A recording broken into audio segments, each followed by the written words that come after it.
भीमा अर्थात चंद्रभागा नदी के तट पर बसा पंढरपुर, इसे वारकरियों के तीर्थ क्षेत्र के रूप में भी जाना जाता है। 8 प्रवेश द्वार वाले इस मंदिर में आषाढ़ महीने की एकादशी को विट्ठल भक्तों का जमघट लगता है। पंढरपुर को दक्षिण काशी तथा विष्णु के अवतार माने जाने वाले भगवान विट्ठल को महाराष्ट्र के कुलदेवता मानते हैं। महाराष्ट्र के वारकरी तथा कर्नाटक के हरिदास इस मंदिर में भक्तिभाव से दर्शन के लिए आते हैं। इसलिए यहाँ मराठी कन्नड़ी प्रादेशिक संस्कृति का संगम देखा जा सकता है।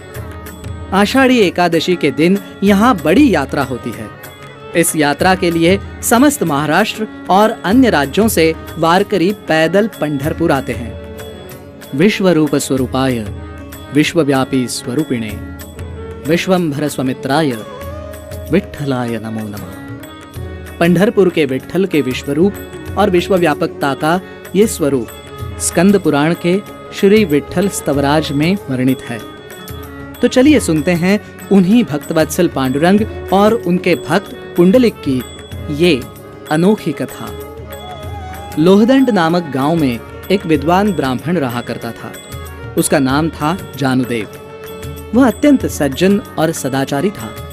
वो अपने काम से काम रखने वाला एक धार्मिक और भला आदमी था। लेकिन उसका पुत्र पुंडलिक उससे बिल्कुल विपरीत था। माता पिता को निरुत्तर करना, बड़ों बुजुर्गों का अनादर करना, अपनी मनमर्जी करना, बुरी संगत में रहना, पुंडलिक के ऐसे कई दुर्गुण थे।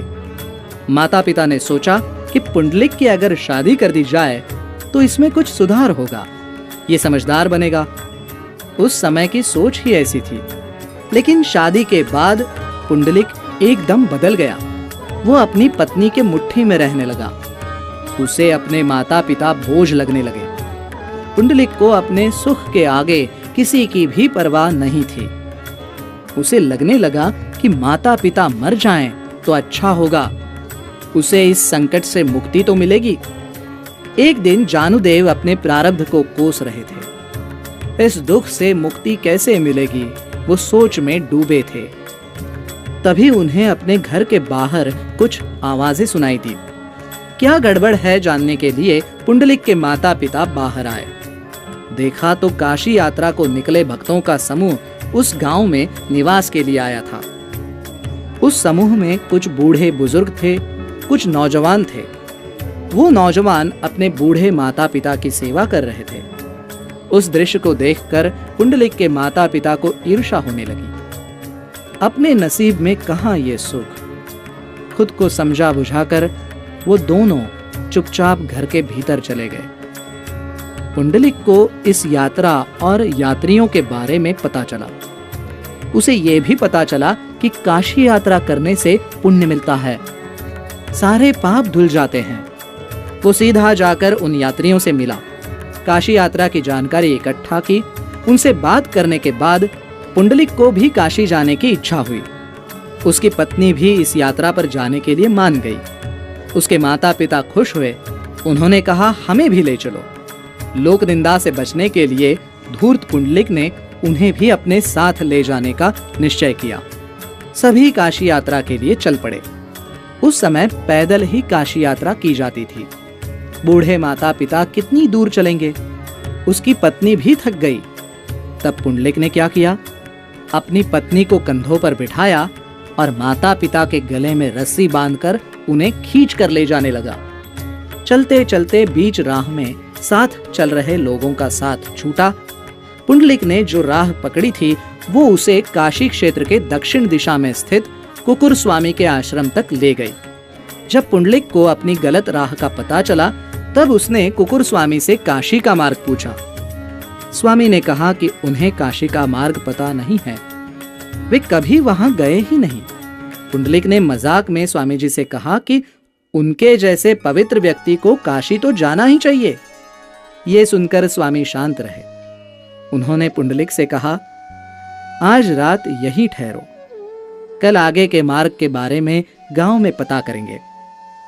पुंडलिक ने अपनी पत्नी और माता पिता के साथ उसी आश्रम में ठहरने का निश्चय किया। रात में किसी आवाज से पुंडलिक की नींद खुल गई। वो आवाज की दिशा में बढ़ता गया। बाहर आया तो देखा आश्रम में 3 महिलाएं पानी से आश्रम की साफ सफाई कर रही हैं। वो उनके पास गया और उत्सुकतावश उनसे उनके बारे में पूछा। तीनों में से एक आगे आकर कहने लगी, मैं गंगा, ये जमुना और ये सरस्वती, हम तीनों नदियां हैं और हम कुकुर स्वामी के आश्रम की साफ सफाई करने आए हैं। ये सुनकर पुंडलिक को आश्चर्य हुआ। उसे लगा कि कुकुर जैसे स्वामी कभी काशी नहीं गए और ये 3 पवित्र नदियां उनका आश्रम शुद्ध करने के लिए आई हैं। उनके समक्ष पुंडलिक ने अपना संदेह व्यक्त किया।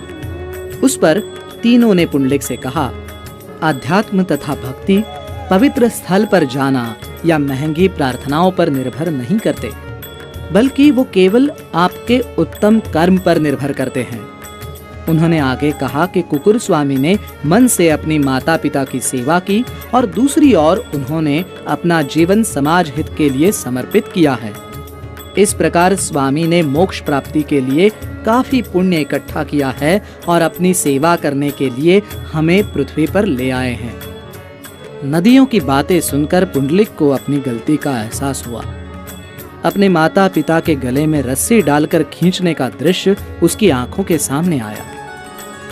अपने रूखे स्वभाव से माता पिता को हुए कष्ट को याद कर वो व्याकुल हो रोने लगा। अपने जन्मदाताओं से असभ्य व्यवहार कर अब पुण्य कमाने हेतु वो काशी निकला है, ये सोचकर उसे स्वयं पर क्रोध आया। अपने आप को दुष्ट और पापी कहकर वो स्वयं को दोष देते हुए रोने लगा। तीनों नदियों ने उसे सांत्वना दी। उसे अपने माता पिता की मन से सेवा कर सुखी होने का आशीर्वाद देकर वो अदृश्य हो गई। अपनी आंखें पोंछते हुए पुंडलिक माता पिता की ओर दौड़ पड़ा। उनके पैर पकड़कर क्षमा याचना करने लगा।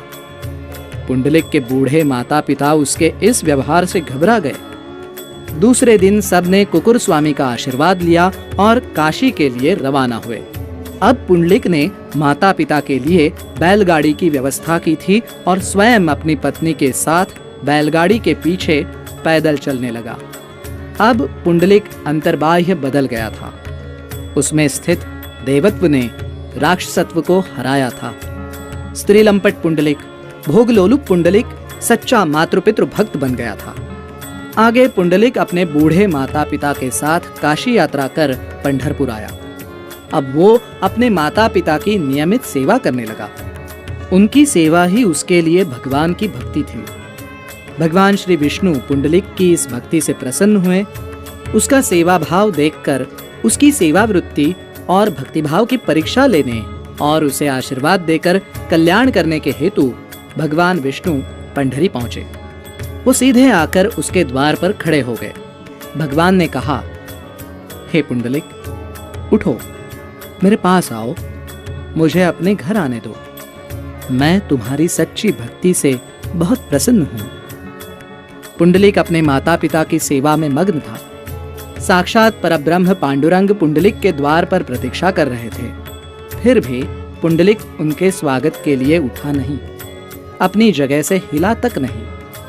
भला माता पिता की सेवा कैसे छोड़ सकता हूँ, इस सोच में उसने बैठे बैठे ही हंसकर भगवान को विनम्र अभिवादन किया। पुंडलिक के समक्ष धर्म संकट खड़ा था। उसे सेवा का व्रत तोड़ना नहीं था और वो भगवान के स्वागत का गृहस्थ धर्म का पालन भी नहीं कर पा रहा था। तब उसे पास पड़ी एक ईंट दिखाई दी। उसने उस ईंट को बाहर फेंका। माता पिता की सेवा पूरी होने तक भगवान को उस ईंट पर प्रतीक्षा करने का अनुरोध किया।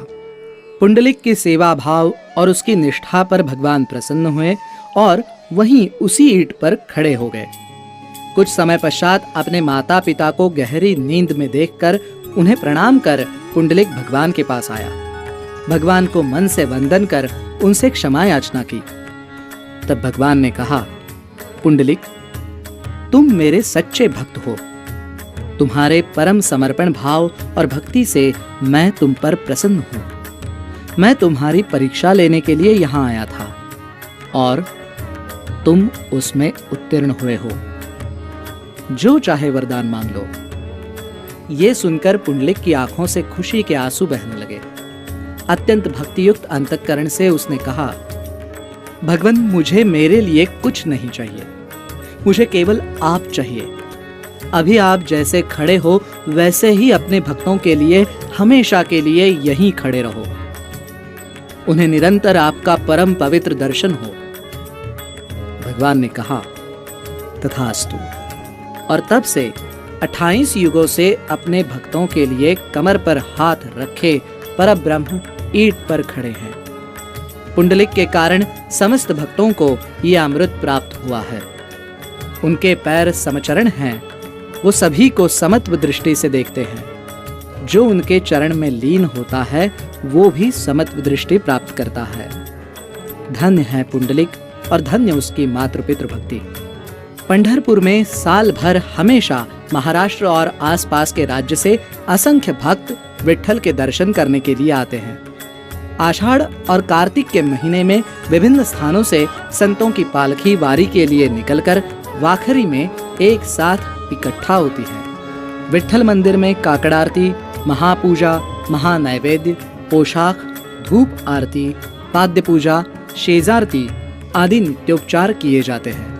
आषाढ़ी एकादशी का उत्सव सबसे बड़ा उत्सव होता है। इस दिन चंद्रभागा नदी के तट पर लाखों भक्त बड़ी श्रद्धा से जमा होते हैं।